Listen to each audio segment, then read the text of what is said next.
那时屋里很安静，我能听到钢笔写字的沙沙声，能闻到松木锯末的味道。自父亲死后，我很久没有那种放松、温暖的感觉了。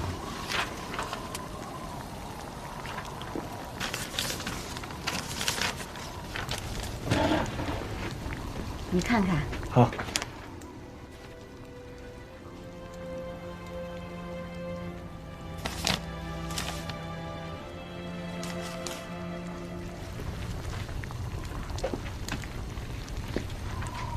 谢谢啊。不客气。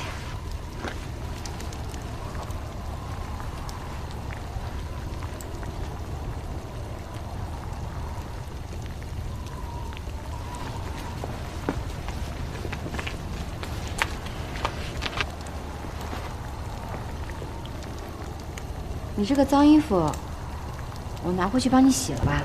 哦，不用，太麻烦了。你们北部林场的女战士，白天干的都是男同志的活，快回去休息吧。明天6点还得上山。啊。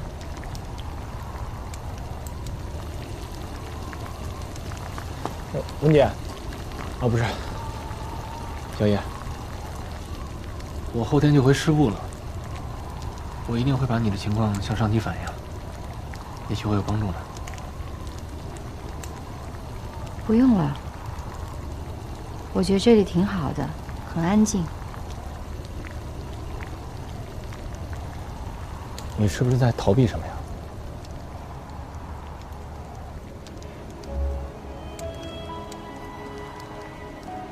走了。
点，跟着我的口号，调整步伐。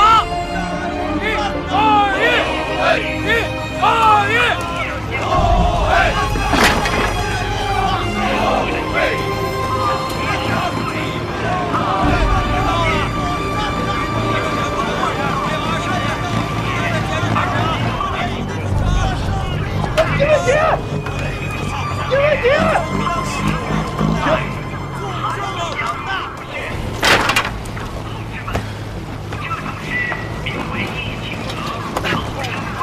林姐，赶快回趟连部。什么事儿？我也不知道，我感觉啊，你可能会引来大死。哎，快回去吧。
进来吧。哎，谢谢同志。这是咱市政治部的张主任，过来调查情况。那个啥，你别怕啊，咱就有啥说啥，咱实事求是的好好配合人家张主任啊。张主任，你就是叶文洁。别紧张啊，问题个问题，希望你如实回答。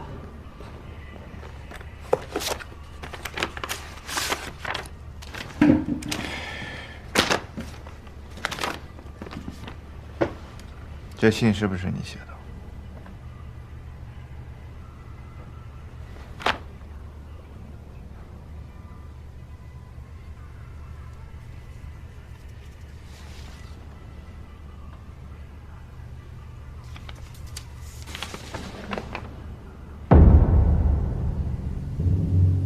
革命群众，是不是你写的？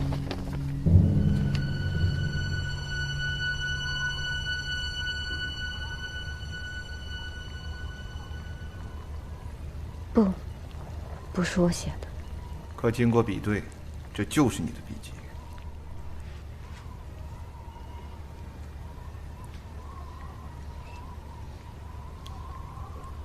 是，但是我是给别人抄的。替谁？说呀，咱有啥说啥，跟人说就行。那个张主任，我了解这孩子，他就这脾性。你先坐下，我跟他说。我说，小叶，你说你平时从连队里遇见啥事，你都不好说，这咱都看着眼里，是不？前两天连长还跟我说了，说这小叶平时吃啥亏，受了啥委屈，他都咋默默扛着。我是恁指导员，我了解你那脾气性格。你肯定就是怕说出来就是连累人家，是不？咱这次这事，咱就跟人家张主任，咱就实事求是的说，是不？咱把这个事说明白了，他就没有谁了，对不？你看看跟人家张主任说说，说呀！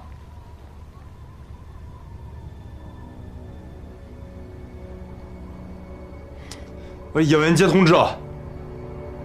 你知道这是一个情况和那性质它不一样，你知道这意味着啥不？啊？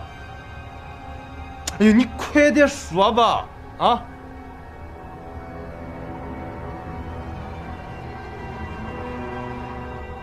上星期来连队采访的记者。你说的这个记者叫白木林吧？叶文洁，你知不知道污蔑是罪加一等啊？白木林同志，我们之前已经调查得非常清楚了，他只是受你之托把信从城里寄出去，至于信的内容是什么，他完全不知道。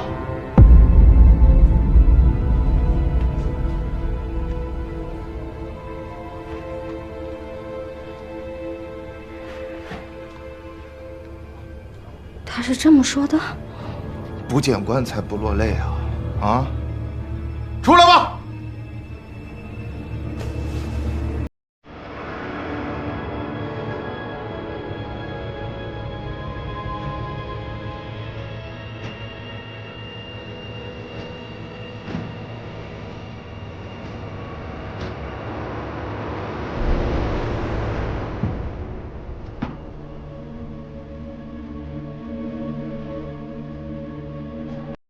是他吗？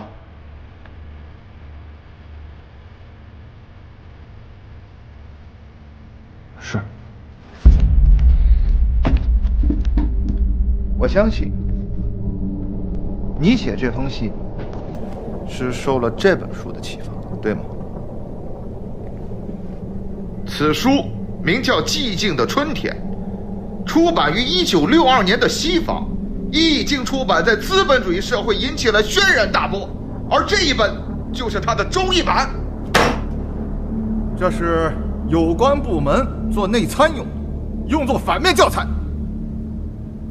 上级的态度是很明确的，这本书产生的负面影响十分巨大。这本书的内容是从唯心史观出发，宣扬的是末世论，是借着环境问题之名，为资本主义世界最后的腐朽和没落找托词，其本质是非常恶劣的。这书不是我的，是你偷的！不是我偷的。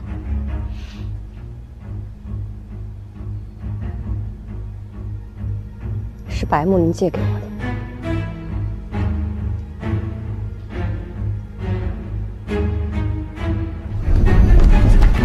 你胡说！你胡说！我是上级指定了这本书的译者之一，我知道这本书是完全。你好好说你。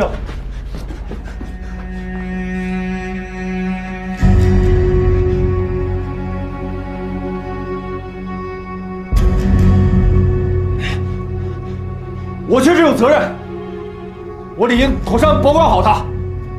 可是我怎么会知道他在我劳动的时候把书偷走了？你这是找到了向社会主义进攻的思想武器了。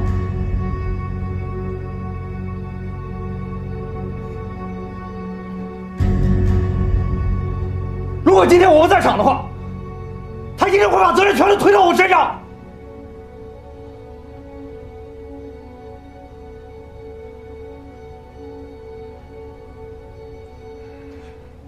叶文洁，我平时待你不薄，你为什么要撒谎？你为了个人利益就可以同伴战友吗？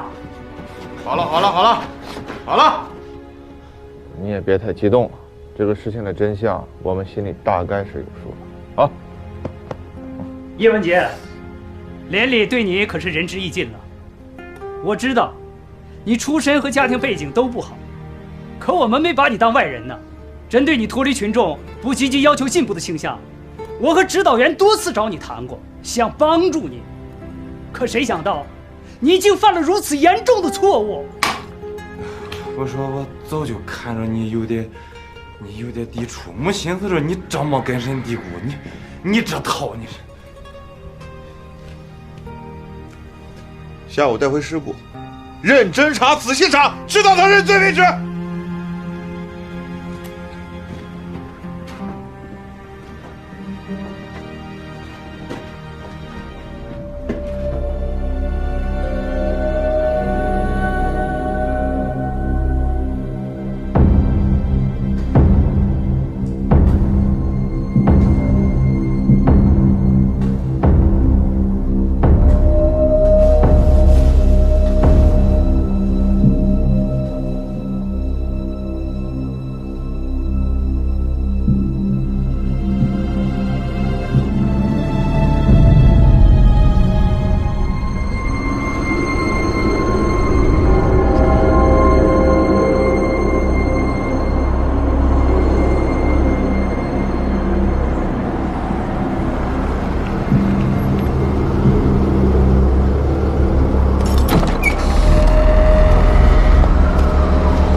一下啊！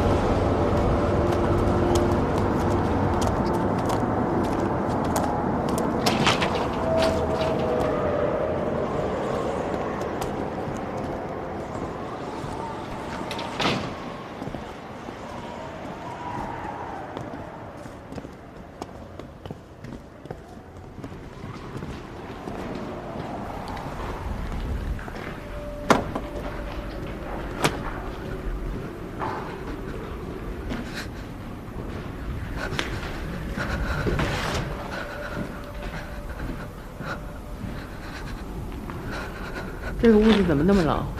去弄个炉子来。是。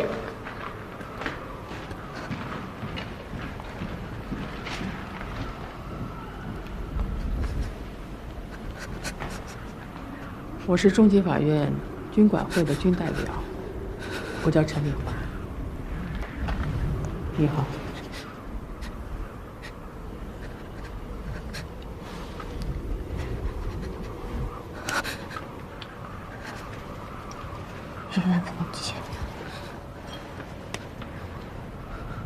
手怎么那么冷？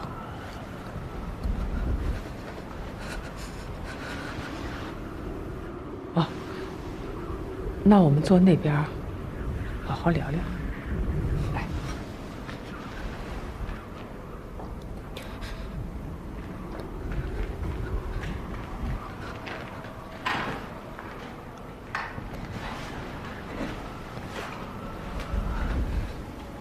年轻啊！比我想象的更年轻。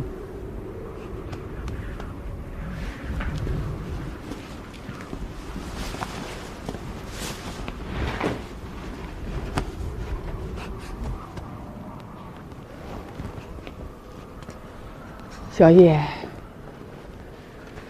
你真是糊涂啊！年轻人嘛，都这样，书读的越多，越糊涂。不过话说回来，年轻人谁不会犯个错误呢？我也犯过。不过呢，还是那句话，不要有思想负担，有错就改嘛。完了，我们继续革命啊！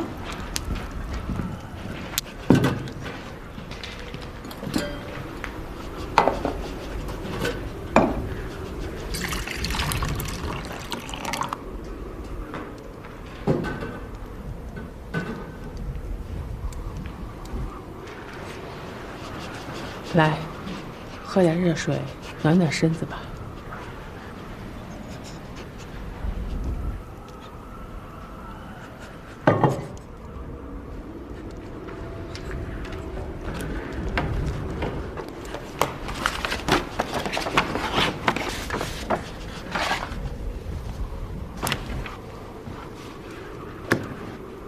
这样，你先把这个签了吧。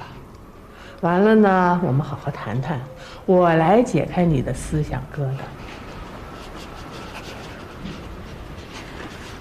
小叶，你看，你应该相信我，我有我的人格担保啊。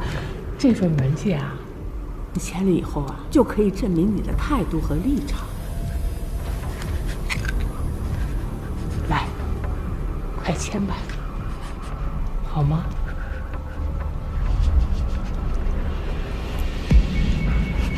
叶文杰，程代表是想帮你，他这几天为了你的事儿可没少操心，你别执迷不悟啊！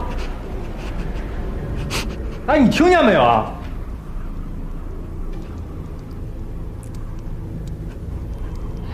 我能理解的，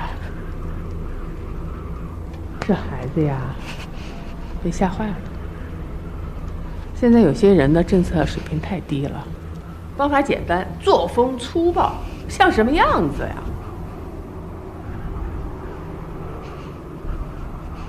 小叶啊，其实你签不签字儿并不重要，你可以看看最后一页。你只是作为一个重要的附加证人在这签字就可以了，但是你要明白一点，并不是非你不可。这是组织上对你的优待。我父亲已经去世了。这些材料呢是属实的，要不你妹妹怎么会在上面签字呢？我们就是要用事实，让那些思想走了歪路的人认识到错误。我不知道父亲跟这些人说过这些话。这些谈话是真实的，你要相信组织。我没有说它不是真的，但是我真的不知道，所以不能接。叶文洁，注意你的言辞。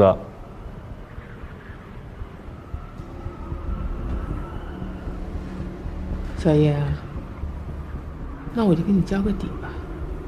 你这个案子呢，还是有希望的。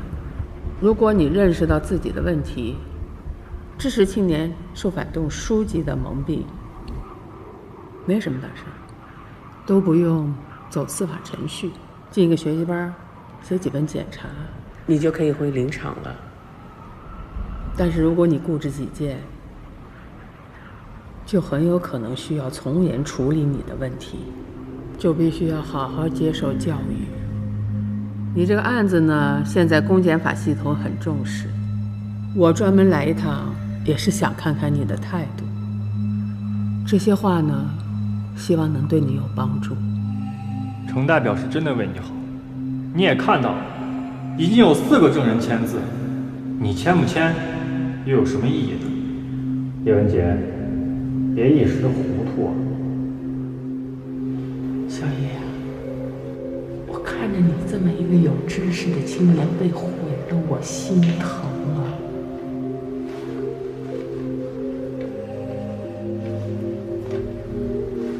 我真的想救你，你一定要配合。你看着我，我是害你的人吗？啊？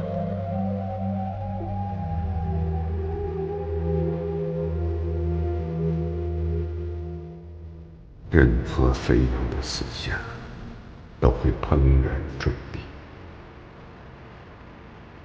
现实的眼泪太沉重了。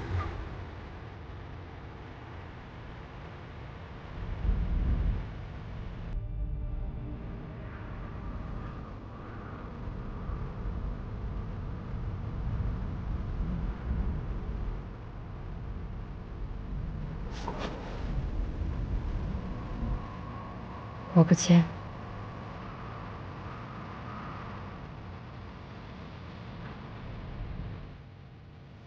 当时我这种情况是会重判的。我真的没想到，您经历了这么多。过去了，都过去了。那个之前陷害您的人，您恨他吗？白木林，在当时那个环境的压迫下，让他不得不这样做吧。但不管怎么说，这都不是一个对的选择。什么是对？什么又是错呢？那本寂静的春天，让我思考的最多的就是这个问题。使用杀虫剂，在我们人类看来，是多么正当、正常的行为。可在大自然的视角下看呢，人类给世界产生了怎样的危害？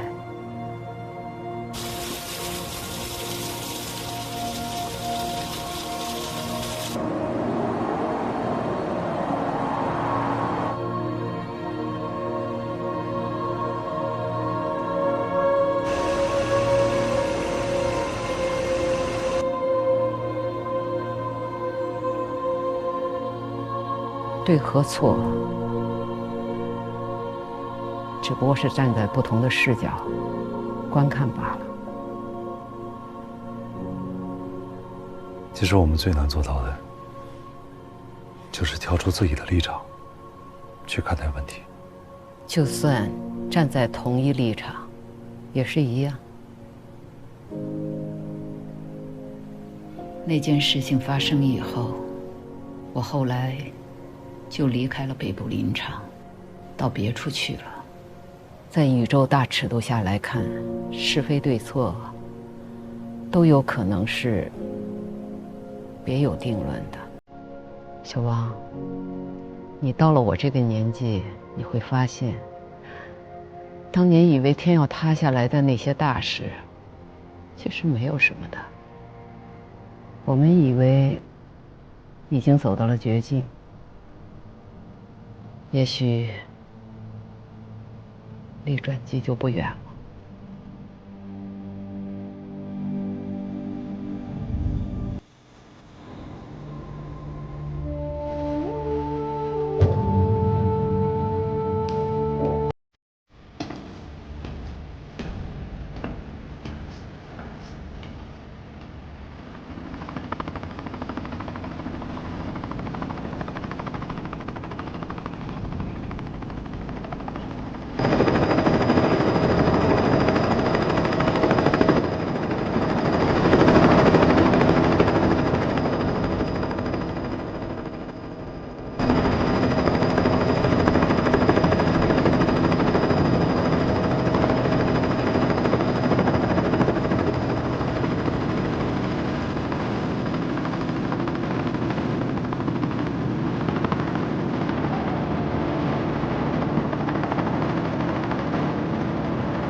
这说明什么呀？叶文洁受到伤害，他又不恨那个人，他还提到什么？他本来以为自己完蛋了，但是又去了一个地方。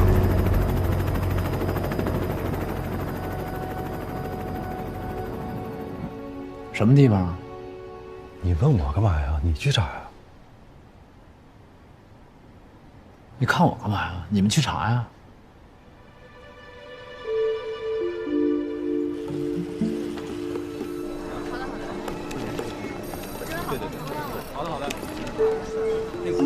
看着大家如此忙忙碌碌，又一无所获，心情如何呀？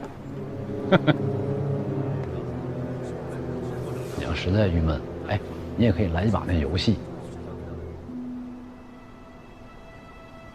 最近几个战区也发现了，有很多高级知识分子也在玩3体游戏，这难道不是一个重大的发现吗？那咱们这小组很有价值啊。那你这儿有没有更有价值的信息啊？有啊，我正等你资料呢。叶文洁的档案，你为什么非要查他呢？我刚开始对这个叶文洁老太太啊毫无兴趣，但是现在我不得不对她有兴趣。我查杨东的自杀，她是杨东的母亲；我查科学边界，她跟申玉飞有过接触；我查3体游戏和宇宙闪烁，那是什么？那是天体物理，而他是天体物理学家。一个天体物理学家居然相信物理学不存在了。物理学没有不存在，只是我们认为的物理学可能不存在。很多看起来毫无关联的线头，聚集在一个点上。那老常，这个点我必须要查。他的档案里有一部分是未脱密的，这不正是我让你搞定的事情吗？你急什么急啊？任何事情不得有个过程吗？几十年前了，那个时代的东西有什么值得保密的？你找找关系拿来看看。根据我们的发现，在很多年前，他参加了一个重点的国防工程，申报单位是红安基地。基地打仗了？未必。而且在那个基地，有一个史无前例、巨大无比的天线。我分析啊，这是当年对西方国家实施的信息干扰。哦，信息站。老张，赶紧想辙，把档案调出来，时间紧迫啊！你催我，我催谁去？我不催你，催谁呀？你这么多人，我那才几个人？哎，我那11个编制，你心里没数啊？心里有数没？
目前，奥运会筹备的各项工作都在紧张的进行中。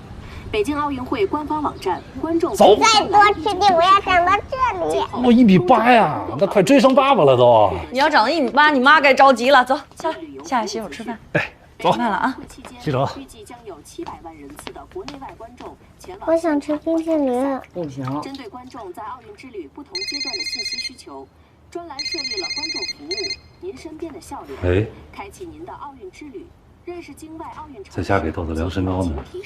哦，3个月长了2厘米，这点那怎么了？那我妈还说我刚生下来不到2个月长了5厘米呢，这不挺正常的吗？我想表达的意思是，身高是需要对比才能看得出变化的。三体游戏也是一样。从我第一次进入到游戏当中，周文王就利用占卜的形式在推演恒纪元可能到来的时间。之后的每一次文明，都有很多人在研究太阳运转的规律，或许找到这个规律，就可以推进游戏的进程了。必须要找到这个规律。你加油，没事，有我陪着你呢。玩这个游戏需要有大量的专业知识，最好是有研究这方面领域的科学家加入，一起玩就好。大哥，又要是科学家，还得有时间玩游戏，哪儿找去这样的？你当每个人都跟你一样啊，都能看见倒计时？好了没有？啊，马上啊！还真有一个被选中的人。谁呀？你妈呀！别吃了，走吧。哎，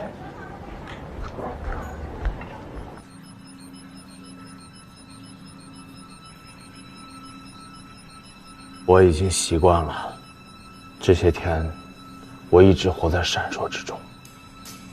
你就是那个被选中的人啊？对，我就是那个天选之人。什么玩意儿这是？哦，这个是我根据宇宙闪烁的原理而制作出的模型。下一步我们要做的就是把它扩展成30万公里长的灯带，然后发射到宇宙当中去，这样我们就能再现那天的宇宙闪烁。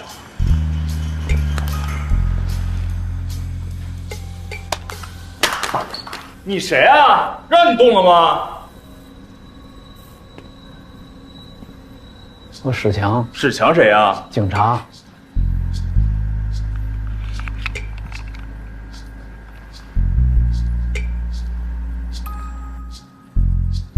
不是，那天警察都来过了，我该说的都说了，不是我干的。虽然说我很想干。沙博士是这样，其实我们今天来呢，就是想给你一个新的切入点，让你了解整个这件事情。什么切入点？是一款游戏。游戏我熟啊！哎，你看，职业了。这游戏什么样？你们玩了吗？我玩了几天，没什么头绪。这你放心，有我在，很快就通关了。这款游戏有些特殊，玩它的时候需要用微装具。对，微装我们提供。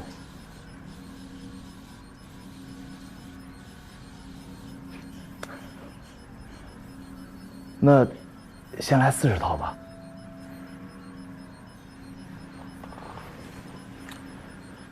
多少套？40套。你疯了你！那我下副本我得带够人呐。多少钱一套你知道吗？审批程序多复杂你知道吗？你40套财务能批吗？你张口就来。那要不先来8套？最多5套。也行，先刷个普通本，开个荒。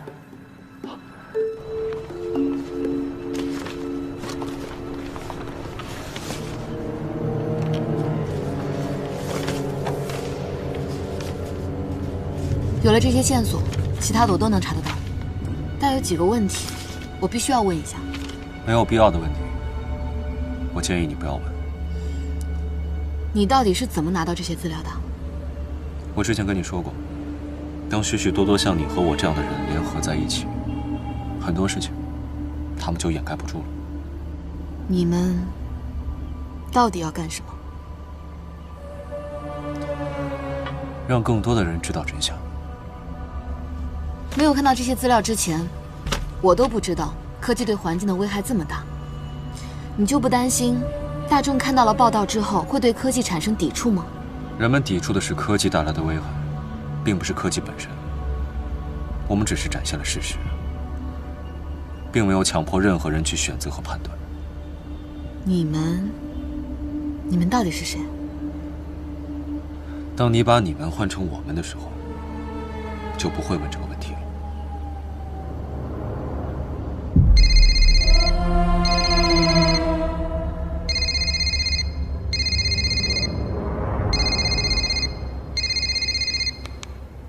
喂，汪淼，我医院有个急诊，你一会儿去接一下豆豆。哦，好，我知道了。不行，现在玩不了了。李瑶医院有个急诊啊，我得赶紧去接趟孩子。你别动，游戏重要，我去接。不是，我还得带孩子去吃饭呢。我带他去吃不就行了吗？那行吧，你开我车去。好。哎，在我女儿面前，你可千万别抽烟。啊？什么？你说什么？我说你在我女儿面前千万别抽烟。知道了。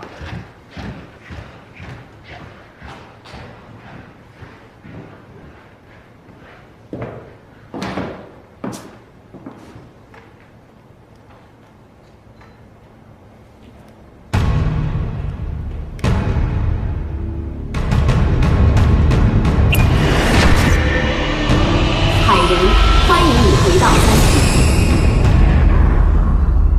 土壤颜色又变了，新气候条件下的成分改变。这是过去了多少年？金字塔和干仓也变化好大。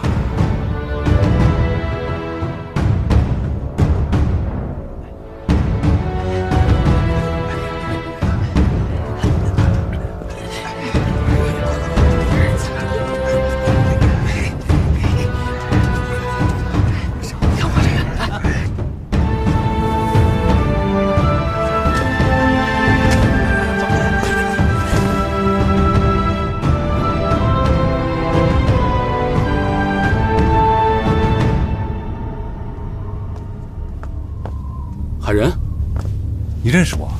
我是秦古离。上次来这里的时候，金字塔还是埃及式的，现在却变成阿兹特克式。那是因为这是一次完全不同的新文明。你是要去塔顶吗？是，我是要去。去看看。对于这个世界的秘密有太多的猜想，塔顶的仪器或许会帮助到你。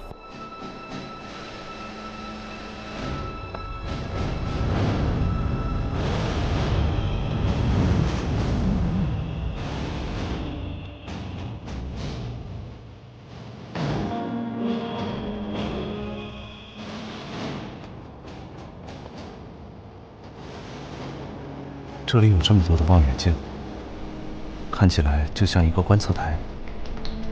你好，我是墨子。你好，我是海人。我知道你追随过周文王，对吧？我是和他一起来过这里，但是我并不是他的追随者，因为我不认可他的理论。你是对的。你有找到太阳运行的规律吗？让我带你去看一看上次文明的努力。从周文王的137号文明到今天，文明重新启动了4次，最短的一次只走完石器时代的一半，但139号文明创造了记录，竟然走到了蒸汽时代。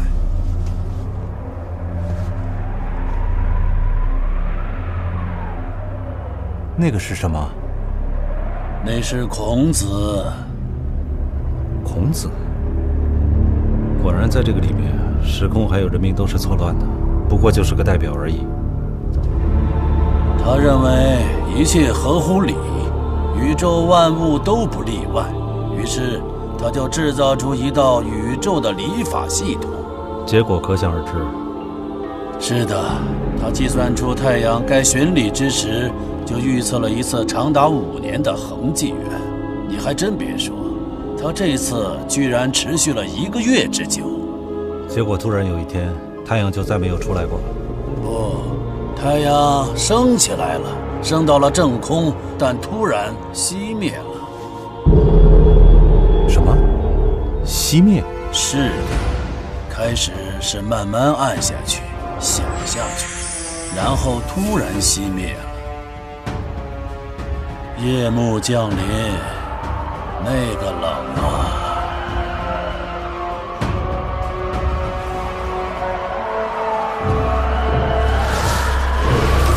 孔子就那么站着，动成了冰柱，一直站到了现在。那就什么都没有了。在太阳熄灭之后，在那个位置出现了一颗飞星，就像太阳死后的灵魂。你确定太阳是突然熄灭的？飞星是突然出现的吗？是，突然熄灭，飞星就出现了。你可以去看日志数据库，记载不会错的。这怎么会呢？突然就熄灭了。现在文明发展到什么程度了？应该是汉朝吧，东汉西汉的就别管了。我有使命，要准确观测太阳的运行。我不像那些巫师、法学家和道学家们，他们动手能力极差，整日沉浸在自己的玄想中，而我却能造出实际的东西来。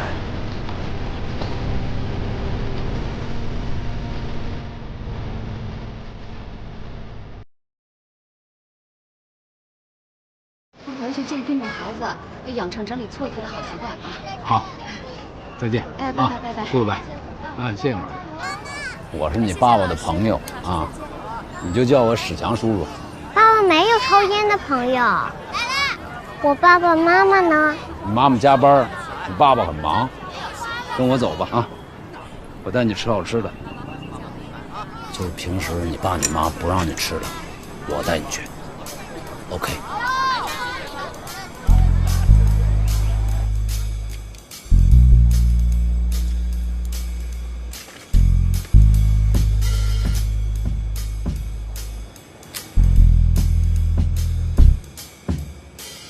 药厂排污丑闻不断。据悉，这些垃圾都是附近的药厂流出来的化学废渣，这些废渣中的有毒物质会直接污染土壤和农作物。村民饲养的牲畜吃了这些垃圾，毒素会在体内永久存留，而这些污染最终会通过食物进入到人体。根据医院提供的数据显示，在药厂附近的村子已经出现了27个新生的畸形儿。原本应该为健康服务的医药科技，为什么会变成了害人的恶魔？科技发展为人类带来的究竟是果实还是毒瘤？如果在您的身边也有这样的新闻线索，欢迎拨打屏幕下方的电话联络我们。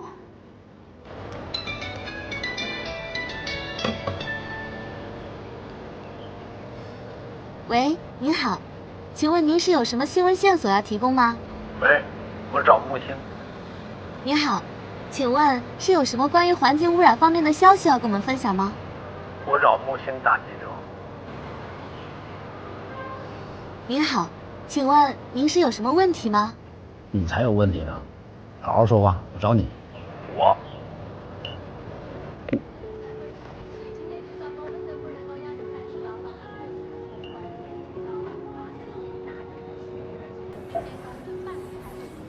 喂，那个记者，木星，你查查在哪儿？吃完了想吃卤煮吗？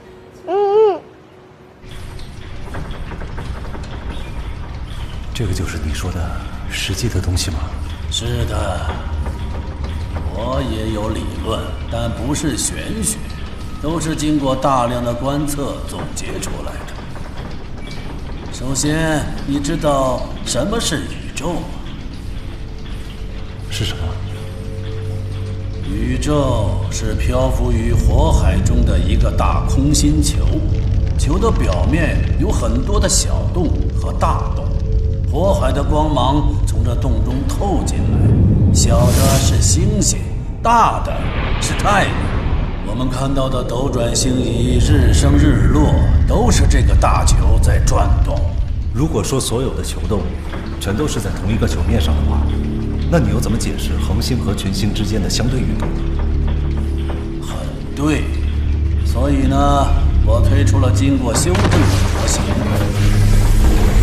宇宙之球是由2层球壳构成的。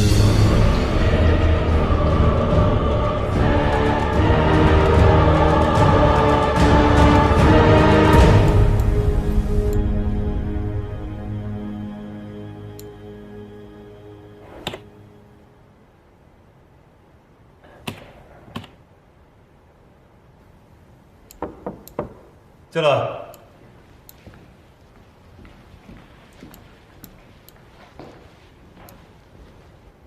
王教授您好，石队在吗？你以一当十是吧？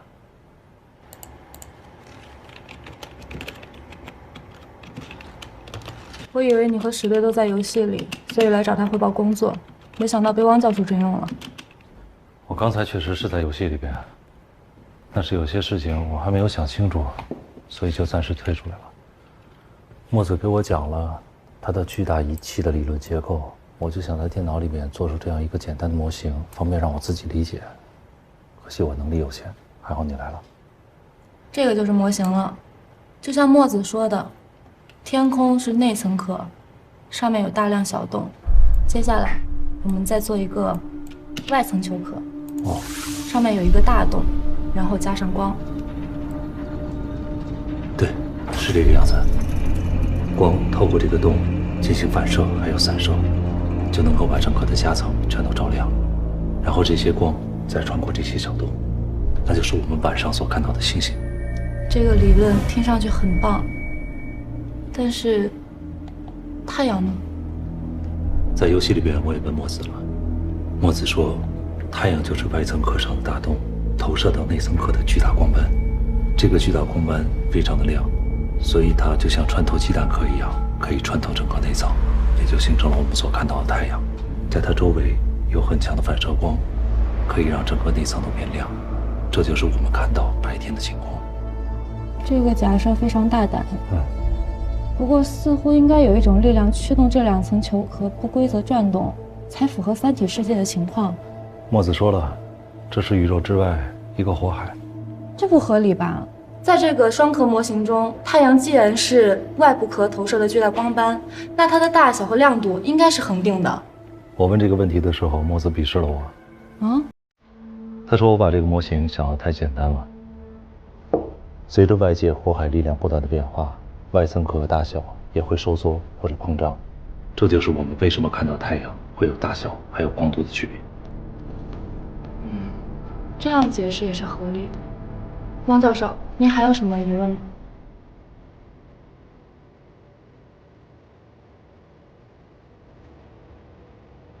飞星呢？飞星。没错，这个模型没有考虑到飞星。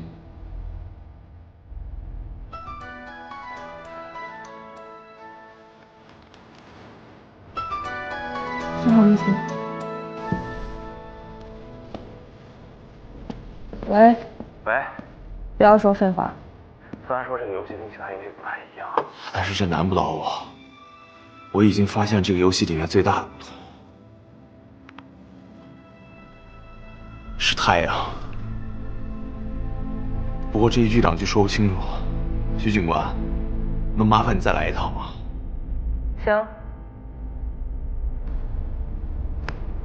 汪教授，我再去找一下沙瑞山，不能让我无套装备白费了。好。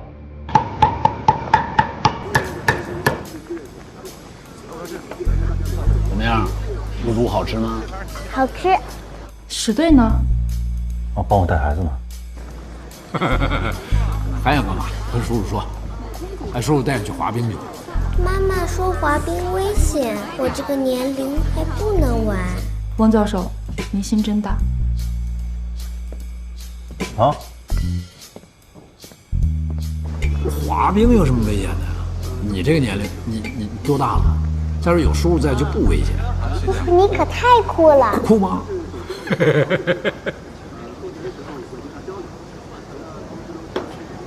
其实叔叔一点都不酷。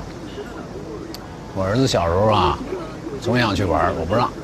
现在想想挺后悔。你说想玩就玩呗，啊，谁知道明天啥样啊？是不是？叔叔，室内不准吸烟。好，那滑冰去，走。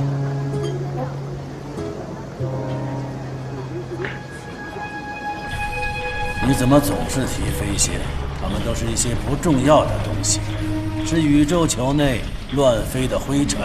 不，飞星很重要。那你这个模型又如何解释孔子时期太阳突然的熄灭呢？那是个罕见的例外，可能是宇宙外火海中的一个暗斑或黑云，正好飘过外球壳上的大洞。我的宇宙模型论证了这一点。所以现在这个模型就是你认为造出来的宇宙机器吗？对，我制造出来的宇宙机器。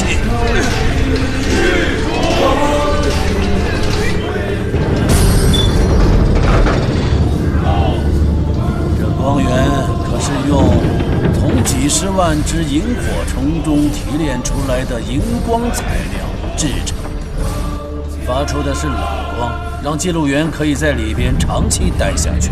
球里居然还有人？当然，记录员很重要。将模拟宇宙设定到现实宇宙的某一状态后，我的机器将准确模拟出未来的宇宙状态，当然也能模拟出太阳的运行状态。它会将这一切都记录下来。这是什么？你的观测记录吗？这些记录是一本准确的万年历，是过去上百个文明梦寐以求的东西啊！海人啊，你来得正好。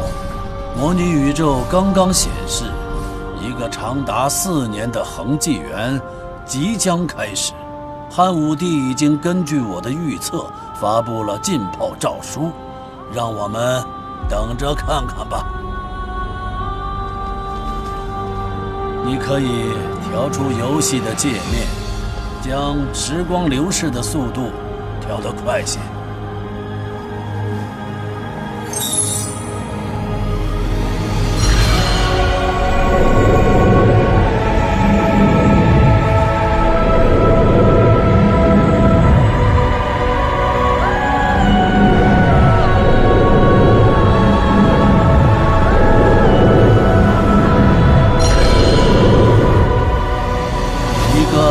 纪元开始了，合适的温度，文明的春天。你不下去投身于这美妙的生活吗？刚复活的女性是最渴望爱情的。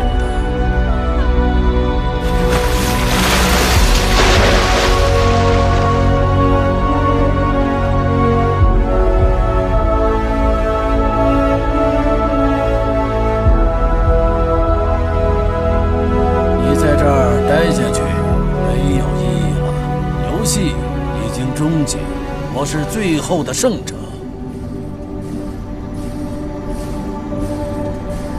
你做的这一台模拟宇宙的机器，确实是精妙绝伦。可是它的预测，我能用一下那台望远镜观测天象吗？当然可以，你请。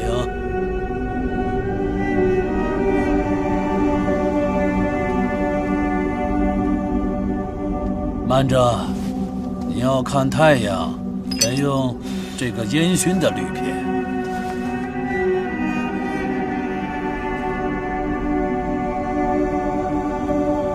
你看，太阳是一个实体，它中间有一个小小的核心，这个核心才是太阳，周围都是它所散发出来的光芒。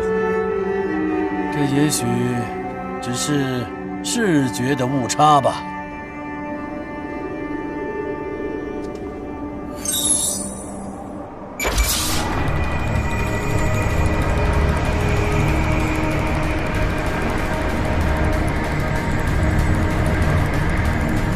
干脆再加快一点，有利于观测天象的运动。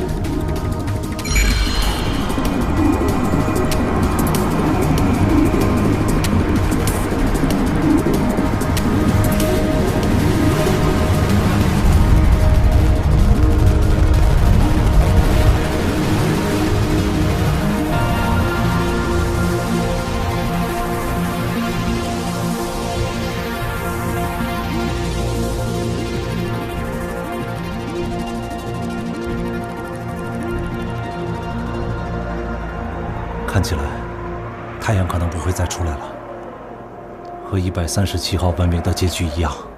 我的预测不会错。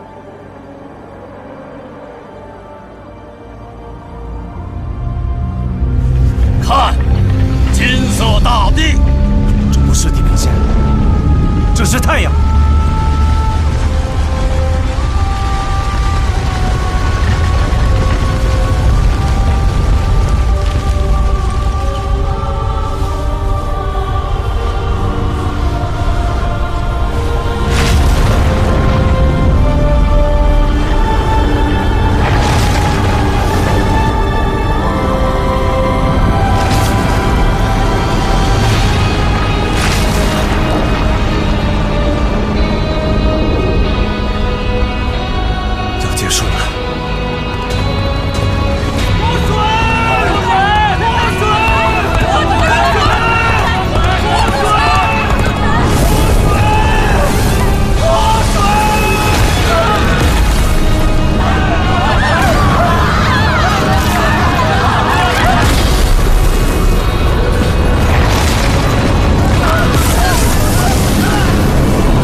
也需要脱水了。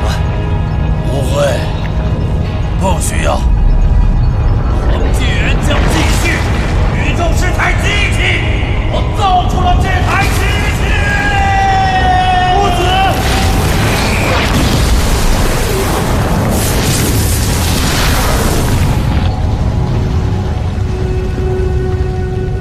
第141号文明在烈焰中毁灭了，该文明进化至东汉层次。文明的种子仍在，它将重新启动，再次开始在三体世界中命运莫测的进化。欢迎您再次登陆。飞行，飞行。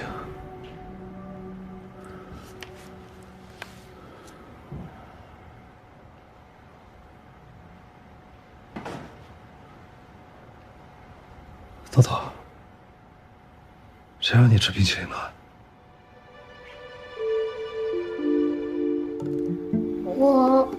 我就吃了一个。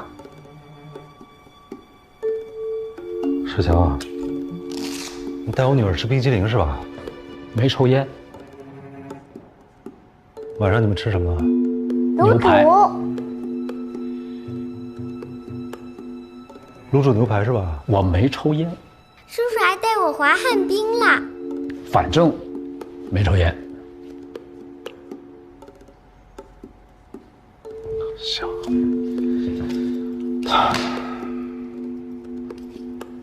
我心真是够大的。拿来。哎呀，你干嘛呀你？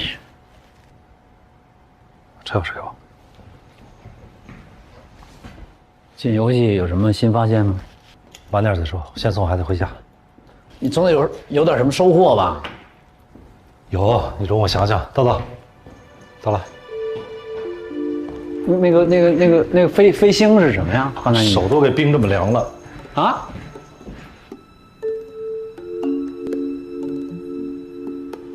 没想到我见证了墨子文明的毁灭，伟大的天才现象，太伟大了！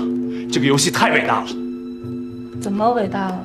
我现在没有办法给你解释，我推荐你看一些这方面的书籍和论文，比如说9亿个太阳、恒星的结构和演化。回头我列个书单给你。啊，对了，那4套微装我让他们给你寄回来了。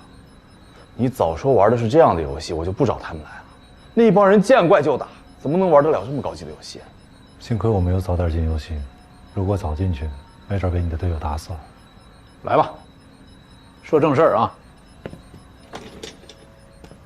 3位，你们呢，玩这游戏也玩了一段时间了。咱们今天的目标就是你们说完，每一句话我都能听懂，就算成了，行吧？来吧。在这个游戏里，文明在恒纪元的时候会获得短暂的发展，在乱纪元的时候，文明会停止发展，甚至于毁灭。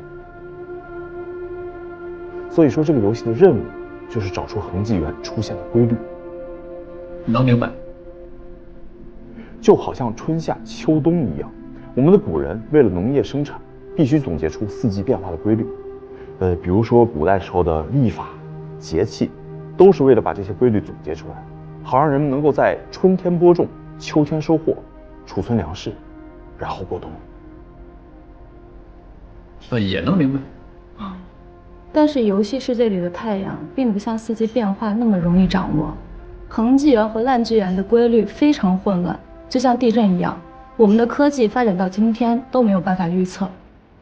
所以，只要能预测恒纪元，那这游戏就算通关了。没错。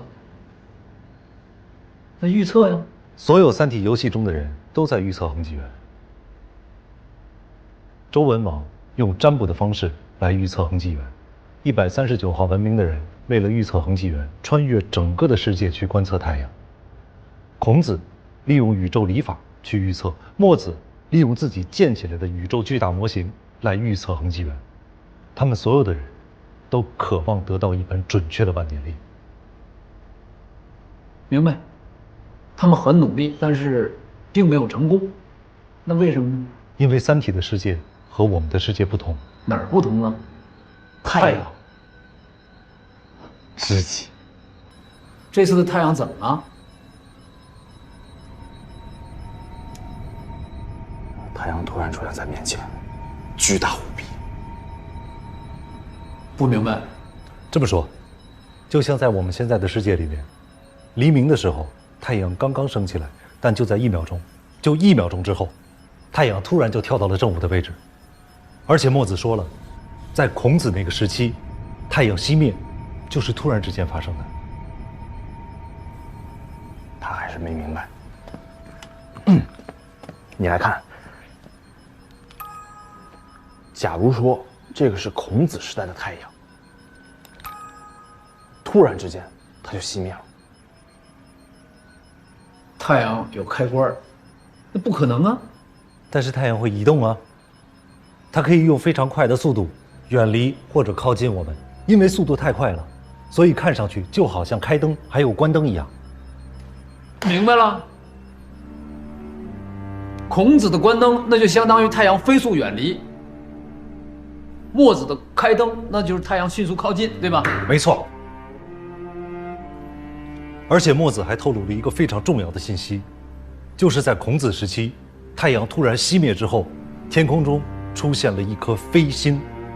如果这一切都是真的，那我认为只有一种可能，就是太阳突然熄灭之后，原本被太阳光芒所掩盖的飞星，就得以被我们看到了。又不明白了？哎，手电有没有？有，帮我找一个。那个就是太阳啊，这个就是飞星。